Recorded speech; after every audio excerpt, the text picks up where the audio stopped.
विस्तारानं परराष्ट्र व्यवहार मंत्री एस जयशंकर सध्या श्रीलंकेच्या दौऱ्यावर आहेत।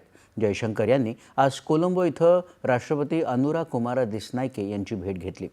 श्रीलंकेत आलेल्या चक्रीवादळ दितवाहनंतर श्रीलंकेच्या पुनर्बांधणीच्या प्रयत्नांना पाठिंबा देण्याच्या अनुषंगानं श्रीलंकेला 450 दशलक्ष डॉलर्सचं सर्वसमावेशक मदत पॅकेज देण्यासाठी भारत वचनबद्ध असल्याचं जयशंकर यांनी यावेळी सांगितलं।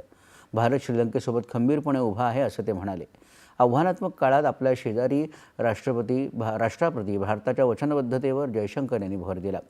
पंतप्रधान नरेंद्र मोदी यांचा दूत म्हणून श्रीलंकेत आल्याचं सांगत पंतप्रधानांनी दिलेलं पत्र जयशंकर यांनी दिसनायके यांना सुपूर्द केलं। श्रीलंकेचे परराष्ट्र मंत्री विजिता हेराथ यांच्यासोबत आज एका कार्यक्रमात जयशंकर सहभागी झाले। दितवाह चक्रीवादळानंतर ऑपरेशन सागरबंधू अंतर्गत सुमारे 1100 टन मदत सामग्री तसंच सुमारे 14.5 टन औषधं आणि वैद्यकीय उपकरणं भारताकडून श्रीलंकेपर्यंत पोहोचवण्यात आली आहेत, अशी माहिती जयशंकर यांनी दिली।